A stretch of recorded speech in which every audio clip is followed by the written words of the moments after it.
to FM Brekkie with Dan and Sarah and someone very special in the house. Yeah, Matt Dickerson with his purple Tech Talk hat on.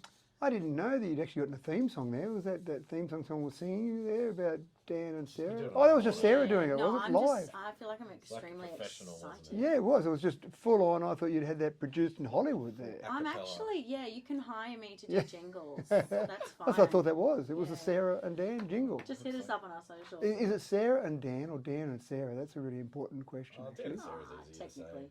Yeah, Dan going straight in with the Dan, Sarah. Easy to say. Easy to say. I'm not big on it. I'm not higher than Sarah. Whatever. My name always sounds better coming in second. It's a weird thing. It's actually a phenomenon. We'll talk about that some other time. Let's start about I'm something intrigued else. by this one. A little bit more technically focused. Now, this is something that I would love. A fitness mirror that aims to get you exercising more. Anything to encourage me to get off my butt. I need it. What is this? So the thing is, you say a fitness mirror. The difference between a fitness mirror and a mirror, it sounds about the same. It gives you the reflection of your body. It's about 6 foot tall, this particular fitness mirror, but built into it is the ability for you to watch something. In other words, a screen built into it. So it's a full mirror, but you can actually play a video or have a live video stream come in. So you can have your trainer, either virtual or real, coming in on the screen while you're watching yourself do whatever you're doing. It's got speakers built in, microphone built in, so you can have a live trainer yelling at you from somewhere afar if you want, and you can do the exercise in your home, or you can just have a video that you put on, some sort of pre-recorded session that you've got. And again, the idea is that you sit there and look at yourself, and it can even get to the point where you can actually try and mimic your actions to the trainer doing things, so you get all your actions exactly right. It still involves you looking at yourself though, and I know Dan's looking at me to say, I don't like the idea of just looking at yourself on exercising, so it still has a mirror, so it doesn't do something better to your body. It doesn't make you look like Arnold Schwarzenegger when you look at yourself and go, oh, look at that, look at all those muscle Yeah, I was I've got. hoping for some That's what I augmented was thinking. reality, Yeah, or yeah. at least like the fun house at Luna Yeah. Park. Yeah, I was thinking like that, where you get a little skinny little. Yeah. Jeez, I look good. That's right. That's do you reckon it's more encouraging to see yourself in a mirror and look good, or see yourself in a mirror and look bad? Well, they're coming down to psychology then, isn't it? You Yeah. know, are you pushed by success or are you pushed by a fear of failure? Ooh, So there's a whole phenomenon there, as Sarah would say. There's a Good, whole phenomenon that there, needs to be unpacked. Maybe you could choose. Maybe you could have Time. it do, as you say, a bit like the crazy mirrors. So one day, oh, I'm not feeling so good about myself, and you actually tune it to make yourself look skinny. And other days you go, I really want to work hard today, so it makes you look a bit wider. Oh, that would be good. Yeah. Can I tune the therapist in instead? You've got your therapist sitting opposite you called Sarah.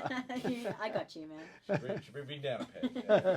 Hey, but what about this? This one's going to be good for parents, especially parents with their firstborns. An automated pram with a movement device to help your baby sleep. Necessity is the mother of invention. And this particular guy in the UK, about 7 years ago, used to take his baby out for a walk and in the pram slept like a baby. Then he wanted to stop and get his coffee. And as soon as he stopped moving the pram, that was it. The baby was awake. So he had to work out some way to be able to have his coffee in the morning and still have his baby sleep. So he pulled apart a printer, took one of the motors from a printer, put it a bit off camber, Velcro strapped it around the pram, and so then when he stopped, he'd flick a switch with this little printer motor, and the pram would just keep making movements, kind of rocking, a bit random, just like as if he was walking along the road. And he went, wow. The baby kept sleeping. So he had his coffee. He even got to the stage where he could sit down and drink his coffee in peace while the pram kept wobbling away there, then pushed it the rest of the way home. Fantastic. His brother-in-law heard about this and went, actually, I think you're onto something here. They now export this product to 40 countries around the world. Wow. They've just won a Queen's Award for this particular invention for making it better for parents all over the world. So love it. This is a bloody genius. You don't even have to go for a walk anymore. Couldn't you just switch on the motor and stay at home? Well, that's exactly right. I think everyone's onto that because I know with our kids, it'd be sometimes you put them in the car, take them for a drive in the car, or you'd put them in a pram and rock them around, move them around the house, whatever you could do to get them to sleep. But exactly right, Sarah. You just now strap it onto the pram and say, there you go. And it straps on any pram. You don't need to go and buy a whole new pram. This device just straps onto a pram and away it goes. Can they make an adult version of my bed? Yeah. I wouldn't That'd be mind going nice. rock to Why don't sleep, you just yeah. sleep Are in a you, hammock? are you combining this with a mirror now? Is that what you're after? Is it? I'm going to be so confident and well slept. It's going to be insane. Well, it's true. People sleep better in hammocks. Yep. Told you that before. Yeah, you have. Yes. Sarah's full of knowledge this morning, isn't I she? know. Doing jingles, working out her name. It's all No, happening. she's good at laying back. That's what it is. Yeah, I've just been trawling the internet for stuff for today years old, so that's why I know a few things this morning. True. So I'm disappointed you haven't even mentioned Star Wars Day yet. As a It is tech today segment. too, yeah. Oh, what? Yeah. I wouldn't May know the something like May that. the 4th be with you. Oh, of course. Do you know that was started by not some bunch of geeks, but by an ad for Margaret Thatcher in 1979 when she won the election in the UK. What? Yeah. So, Wow, that's and then a today bunch, years old. and then a bunch of geeks went, "Hey, that's pretty cool. Let's take it over." So you've got Star Wars Day and a whole bunch of stuff around that. But yeah, it was started by the party or Margaret Thatcher's political party. Oh, wow. Well, you know tomorrow's Revenge of the 5th, right? Oh, God. I just took rolling off. I'm just going to, yeah. Sarah hasn't seen any Star Wars movies. I have. I've watched them and I just Fell asleep didn't get into in your hammock. Yes. Hey, but I'll tell you what, it is looking towards the future, but in a universe much, much closer to home. And these gas engine bans look like they're happening in California, so that's going to drive landscapers to turn electric. Yeah, and it's actually quite interesting. There are a lot of people who are already buying electric devices around their home now for their home maintenance. That's lawnmowers, chainsaws, a whole range of things. But obviously commercial people who go, well, I want to be able to use it all day and easily refill if I run out of petrol. I don't want to have to charge up my batteries. And so it's taking a little bit longer from a commercial perspective to come in. But California says, look, we're moving so far ahead of the rest of America in a whole range of other things with EVs.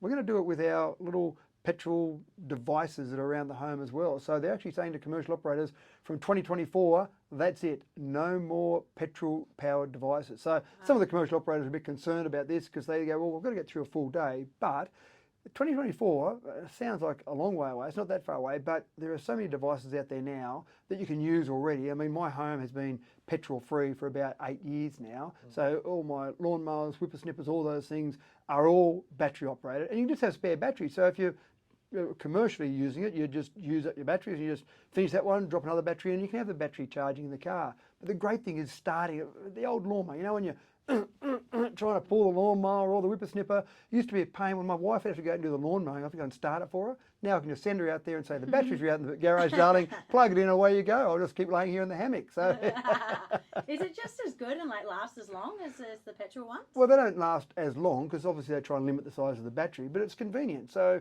I've just got a kind of wall charger in my garage that's got a bunch of batteries on there. So you go out and mow the lawn, you get halfway through the lawn and then you stop there and switch it over and go again. I mean, I don't actually do that because I've got a robotic lawnmower, so I don't actually mow the lawn as such. But What? but if you did have a lawnmower, if you had an old-fashioned lawnmower, then you'd still go halfway through and then stop. But I've got a whippersnipper and a chainsaw, and the same sort of thing. If you're doing a bit of whippersnipping, because I haven't got that automated yet for some reason, then you run out, you just swap the battery over and away you go again. So commercial operators will be okay, but it makes sense. If you're going to ban petrol from other areas of your life and then have these things run around the home that are still burning all this petrol, then that doesn't make sense. And they're not usually that efficient either because they're not as highly tuned as a car, so people don't maintain them as well. So you'll see the next door neighbour with smoke billowing out of his old lawnmower or whatever it might be, or just the smell of it. You can smell that beautiful cut grass with that two-strokes. Some people still got two-strokes out there. Smell of burnt oil and petrol. So it's a good move. I think people are doing it in their homes. Why not commercial operators? Yeah, I'm still stuck on the Roomba for your lawn. Yeah, That's There's actually awesome. one now that will check your lawn and spray your weeds for you. Wow. as it goes along, it finds a weed and it does a little squirt on there for you as well. But it's quite mesmerising actually, Sarah. When you get one, you just sit there sometimes on the deck and you just sit there, fold your arms and go, look at that, that's pretty cool. And then it stops when it gets to the wire and then turns around and goes off another direction. So sometimes it takes me as long to mow the lawn as it would normally take because I just sit there and watch it for that time. 2 hours. Let's wrap up by saying thank you very much for being part of the show, for Sarah and I being here, and for me a bit longer as well, and we'll stay in touch. Yeah, absolutely. Good luck in Darwin. It sounds like an adventure, an exciting adventure, and hopefully we will hear you on some app that we can actually get from here that we can listen to you anywhere in the world. Ooh. Surely up in Darwin Surely they've that's got your around. radio station on an app. So we'll keep listening to you. Anyway, best of luck, guys. Thanks very much, mate.